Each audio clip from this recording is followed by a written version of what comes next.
एक बार 3.8 billion years पहले वाले मार्स को इमेजिन कीजिए। तब वो एक वार्म और वेट वर्ल्ड रहा होगा और यहाँ सुपर टफ बैक्टीरियल लाइफ फलती फूलती होगी।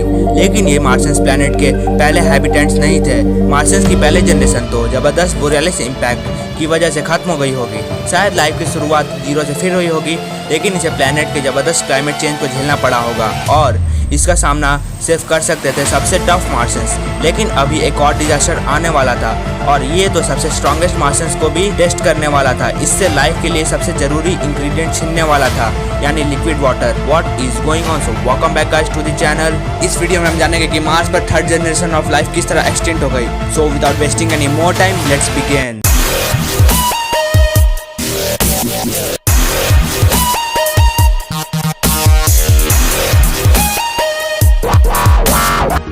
यह समझना जरूरी है कि सरफेस पर लिक्विड वाटर का होना कितना मुश्किल होता है। हम जानते हैं कि लिक्विड वाटर के आसपास रहने की वजह से लाइफ बड़े आराम से इवॉल्व हो सकती है, पर एयर प्रेशर और टेम्परेचर का बैलेंस भी परफेक्ट होना चाहिए।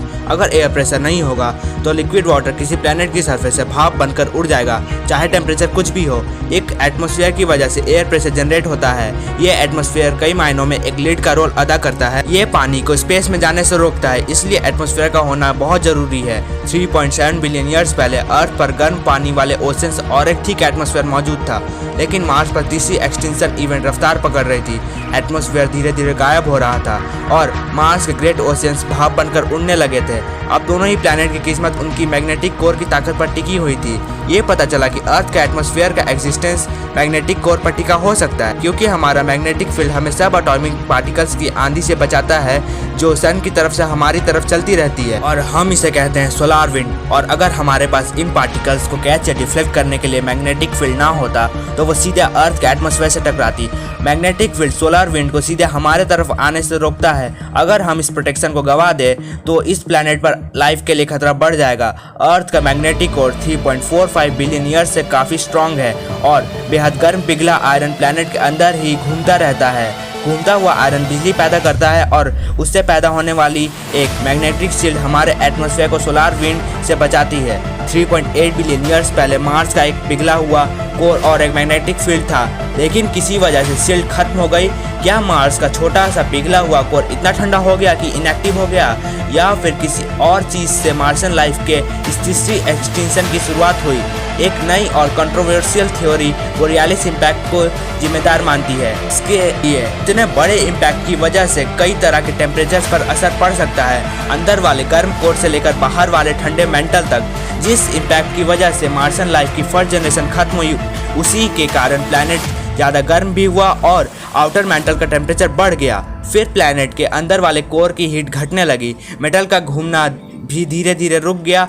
अगर टेम्परेचर घटने लगता है तो उसके लिए इतने बड़े स्ट्रॉन्ग मैग्नेटिक फील्ड को ड्राइव करना भी मुश्किल हो जाता है। मिलियंस ऑफ ईयर्स के दौरान मार्स के मैग्नेटिक फील्ड ने काम करना बंद कर दिया। जैसे ही मार्स का मैग्नेटिक फील्ड नहीं रहा, इसके लिए सोलार विंड का खतरा बढ़ गया।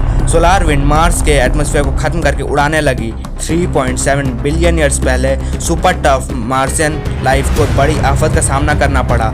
एटमॉस्फेयर धीरे धीरे स्पेस में गायब होता जा रहा था। एयर प्रेशर पूरे प्लैनेट पर ही घट रहा था और मार्स का ज़्यादातर पानी पहले ही उबलकर उड़ चुका था। पानी के बिना जीवन का सर्वाइव कर पाना नामुमकिन था। लेकिन मार्शियंस के लिए एक और भी बड़ा खतरा सामने था। मैग्नेटिक फील्ड और थिक एटमॉस्फेयर के ना होने से मार्स की सरफेस सन के रेडिएशन की पूरी मार झेल रही थी। ऐसे में सरफेस पर मौजूद किसी माइक्रोब को मामूली एटमॉस्फेयर से ही काम चलाना पड़ता है। पानी नहीं होता है, अल्ट्रावायलेट लाइट होती है और पार्टिकल्स हर वक्त टकराते रहते हैं। मार्शियंस पर सोलार विंड के रेडिएशन का हमला होता रहा होगा, इससे उनके डीएनए फट गए होंगे। बिना एटमॉस्फेयर के प्लैनेट का सरफेस स्टेरलाइज हो जाता है। मार्स के कोर के इनएक्टिव हो जाने के कारण इस प्लैनेट की जियोलॉजी बर्बाद हो गई होगी। हो सकता है कि ये मार्स के खत्म होने की शुरुआत हो। जब कोई प्लैनेट जियोलॉजिकली दम तोड़ देता है तो वो बायोलॉजिकली भी जिंदा नहीं रह पाता। किसी प्लैनेट के लिविंग सिस्टम को ड्राइव करने के लिए जियोलॉजिक प्रोसेस की जरूरत पड़ती है। अगर कोई प्लैनेट जियोलॉजिकली एक्टिव होता है तो उसका अपना एक साइकिल होता है जो उसे लाइफ को सस्टेन करने और एलिमेंट्स प्रोवाइड करने में मदद करता है। जब कोई प्लैनेट जियोलॉजिक प्रोसेस की अपनी एबिलिटी खो देता है तो वो लाइफ सस्टेन नहीं कर सकता। 3.8 बिलियन ईयर्स पहले मार्स का मैग्नेटिक कोर इनएक्टिव होने लगा।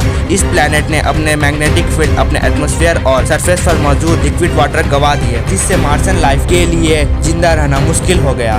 पर क्या वाकई में ये मार्सन लाइफ का अंत था? लाइफ बहुत टेनेशियस होती है, इतने जानलेवा बदलावों के बाद भी ये सर्वाइव कर सकती है और ये आज भी वहाँ हो सकती है। ऐसे में मार्सन लाइफ जमीन के एकदम गहराई पर हो सकती है।